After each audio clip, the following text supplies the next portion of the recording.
Happy Friday, everybody. Welcome back to another Dylan Tech Tip.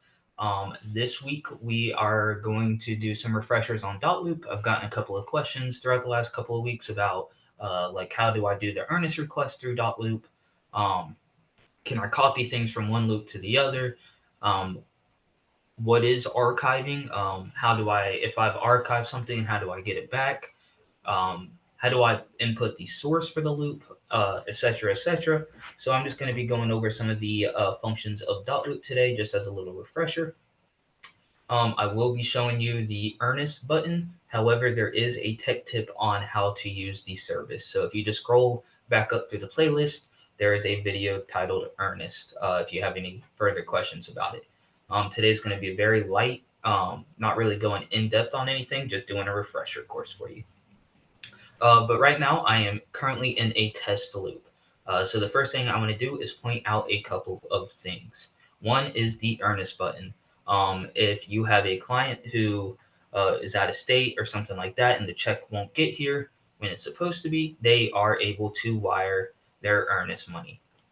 We use the we use Earnest as our wiring service. There is an $18 fee that they have to pay to send it through. However, this is usually a cheaper option than doing wire to wire or bank to bank wire. So if you need to send a earnest request and you just go to the loop that you need to be in, so I'm in a test loop currently, this button will always be here. It doesn't move, but it is going to be right here at the top. So all you have to do is hit send earnest request and then follow the prompt. You will have to make an account for yourself, but it's super simple, super easy. Like I said, if you have any questions, just contact me or scroll back up and watch the earnest video. But the earnest request button is always going to be right here at the top. So the next thing I want to talk about is sources. If you were at the last sales meeting, Marianne said that she wants everybody to be putting the source of their client in the loops. That way we can track exactly where we're getting clients from marketing and advertising wise. So if I am currently in the loop, I just need to hit view details right here.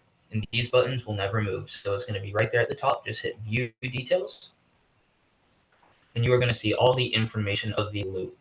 Um, so you're going to see who's added to it, what type of transaction, etc., etc. So this test loop right now, if I just scroll down, you can see we can change the property address. And this property address needs to be correct if you are using Earnest. The loop needs to have the property address in it. So that's just a little tidbit right there if you plan on using Earnest. But then here we have the financials. So if you put all this stuff in as you are doing the loop, the transaction sheet is a lot easier to autofill because it pulls from this right here as well. So you have your contract dates, you have your offer dates, contract info, and then right here, referral is where you want to be looking. Um, so if you have a client, this is where you need to put the source. So say that you got a client from your postcard, you can just simply type out postcard right here. That way, it's super easy for me to know exactly where the client came from so we can start keeping track of it. Then, of course, you have some other options that you can fill in. And once you're done, make sure you hit save. There is a merge loop button right here. So if you have two loops, uh, I know that sometimes documents get split up into two different loops. So instead of doing the copy from loop to loop, which I will show you as well, you can also just merge the loop in. So you just hit merge loop and then find the loop you are looking for. So once again, when you have changed all this information, make sure you hit save and you are good to go. So I'm going to go back to the loop now and I am going to show you how to archive documents. This isn't something you really want to play around with unless you absolutely know for sure you will not need to see that document again. Um, so if we have a document here, so for example, we have our PDF test, everything has these three little dots to the side. And all you're going to have to do is hit the little three dots and hit archive. And what this does is it keeps it in the loop. However, it is not shown unless you are looking for it. So that way you are not clogging your loop up with a bunch of stuff you don't need. However, it is still in the loop. You are not able to delete documents from Dotloop. It's just a record and liability thing. So you are not able to delete documents from Dotloop. However, if you accidentally upload something, you can archive it so it's not getting mixed in with everything else. If you accidentally archive something, which has happened in the past, and not sure how to get it back, right here at the top is a show archived button, assuming that there is something archived. So if you just hit show archive, we can see that we now have access to what we just archived. It's going to be at the bottom. It's going to be a little grayed out, so you know it is archived. And all we have to do to unarchive is just once again hit these little three dots and hit unarchive. And now it will be displayed back in the loop. If you need to copy a specific document from one loop to another, it's really simple. You don't have to re-upload it. You don't have to send it back in. You just find the document you need. So once again, I'm going to use this little test document, hit three dots, and you can make a copy. So you can copy it as a Dotloop document, which it will keep all the fields. However, it's not, and it is editable. Or you can save it as a PDF where the signatures will stay the same. However, you won't be able to uh, edit anything else on the document. So when you have the document you want to copy, all you have to do is hit to loop and then select the loop you want to copy the file to.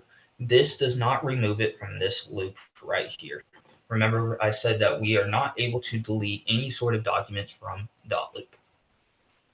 So those are just some things that people have had questions on regarding specific things in a loop. However, I would like to point out when you are creating a loop, you need to make sure that you are using a template.